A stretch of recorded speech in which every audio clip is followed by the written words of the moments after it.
guys, it's Reagan and welcome back to another video. Today I'm in my most festive, well, one of my most festive jumpers. I have a lot of festive jumpers. Because today I'm gonna be doing my December TBR. I know it's like a week into the month already, but you know, scheduling was a little difficult this time around. Regardless, I'm really excited to chat through my last TBR of 2019. I cannot believe this is the last month of the year. The holidays are upon us. I love this time of year, but it's like a little bittersweet because it's gonna end and then it'll be over and then it's just January, which is the most boring month of the year. Without further ado, let's go ahead and jump right into the TBR. So the first book I'm gonna chat about is a book I've actually already read, and that is The Queen of Nothing by Holly Black. This is the third and final book to the, I don't know what this series is called, the Cruel Dark Prince series. This is a series I have thoroughly enjoyed, and I'll talk more about this book at my wrap up, but this is the concluding novel. It essentially follows a slew of characters set in the Fae world. Our main character Jude is a human, and her whole life she's kind of been tormented by all these beautiful Fae creatures around her, because while they might be like stunning to look at, often they are very cruel and fickle. In the first novel, she's basically presented an opportunity to seize some of that power back, and she does, and that kind of sets this whole thing into a whirlwind. There's this hate to love romance. It has a lot of great angst. I do love this series overall, but this was the first book I picked up this month, and I've already completed it. Next book I'm gonna chat about is the book I am currently reading, and that is Ninth House by Leigh Bardugo. I am loving this book so far, but I'm about halfway through. Obviously we'll finish it this month, but this is a like dark academia, magic, murder mystery type of book. This is set in Yale, and we basically follow our main character who has special powers. She can see dead people, and because of this she's kind of been plucked from a difficult situation, her life in California, and she's been given this full-ride scholarship to Yale, basically as a front to be a part of this secret society that basically regulates other secret societies. Yale is one of the last places where magic is conducted, so therefore they have this like regulatory force to ensure that, you know, these people aren't taking advantage too much of the magic they have access to use. So we basically follow that main character as she's trying to, one, go to Yale, two, figure out what the heck is going on in these secret societies, and three, she kind of finds herself in the center of this murder plot. I'm really liking this book. It's definitely dark, but it has such great ambiance, and I love this like secret society scenario. And as a main character, she's great because she's obviously hypercritical of a lot of the problems that exist in these schools, and she's kind of like a voice for the reader in that way. But anyway, so good. I can't wait to finish this book. Next book on my TBR is Starsight by Brandon Sanderson. This, of course, is the sequel to Skyward, which is a book I read last year and loved every second of.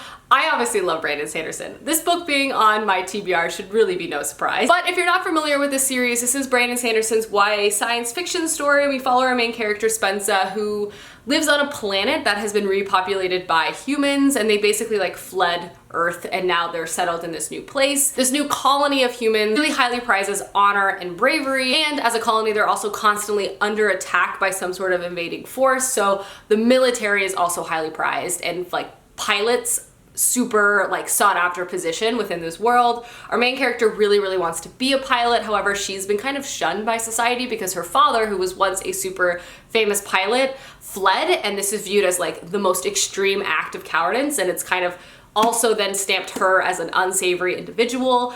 However, at the beginning of the first book, she finds something that basically forces them to let her into pilot school, and we follow her and her squadron as they all get trained. It's so good, it's so dark. Brandon Sanderson's so good at writing combat. It also blew my mind, so I can't wait to see where the plot goes in this sequel.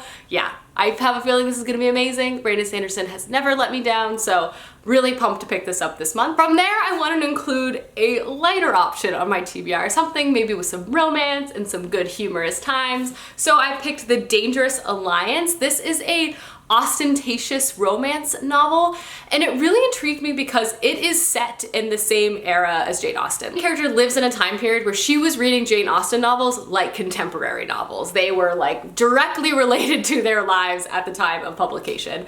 Our main character has been raised in society, however, she, in the beginning of this novel, has found herself in a precarious situation where she needs to basically marry for money to secure her own livelihood in life within this world, and she turns to Jane Austen novels for advice as she tries to navigate this difficult time. She knows in the back of her mind there's no way she's gonna be able to find love like many of Jane Austen's heroines have, Or does she? So this just sounds like a really cute, like, historical contemporary novel where our main character is using Jane Austen novels to find love. And it just sounds really cute. It has good reviews, and I love Jane Austen. So it just seems like a win-win all around. Next book on my list is Red Seas Under Red Skies. This is the book I meant to read in November, didn't get to, but this of course is the sequel to The Lies of Locke Lamora. I don't want to let too much time pass between readings book 1 and 2, but the first one obviously is a heist tale. We follow our main character Locke Lamora as he's tricking and stealing from the rich.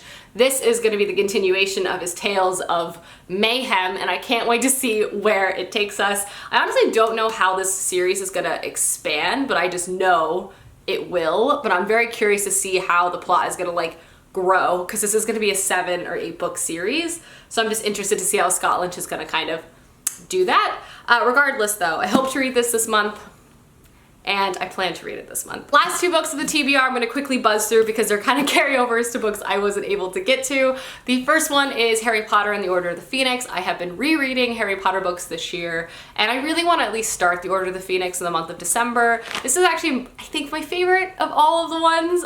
It's just so good, and so I just know I'm gonna fall right into it and love it. And I also plan to like watch some Harry Potter movies throughout this holiday season as well, so it'd be great if I could read and watch at the same time. So yeah, this is definitely on my TBR. I'm almost sad that I'm like approaching the end again, but hey, I can just restart and it's like I'm back at the beginning once I read book 7. But regardless, hope to read this month, and I can't wait. The last book on my TBR should be no surprise, and that is Jonathan Strange and Mr. Norrell. This is the book I have been reading for my whole life. I'm still reading it on my commute, still not as far as I would like to be, but still enjoying it, so that's what's important. And I'm definitely hoping to get a good chunk of this read in December. I don't think I'll finish it if I'm being honest, but I will finish it one day, because eventually I will read all these pages on my commute and it will be complete. But yeah, this is on my TBR. It probably will be for the next couple months as well, but I can't wait to continue to read this because I'm really liking it. It's like an 18th, 17th century magic novel. It kind of is like Jane Austen meets magic meets Downton Abbey, lots of society discussion, and I just can't wait for that magic to start to like become more in the forefront, as I know it will. And then I'm gonna watch the miniseries that's on PBS or BBC, and I can't wait for that either. So this is the last book on my December TBR. Alrighty guys, those are all of the books I plan to read in December. Let me know down below some books you hope to read this month, as I would love to know, and I'll see you guys soon with another video soon. Goodbye!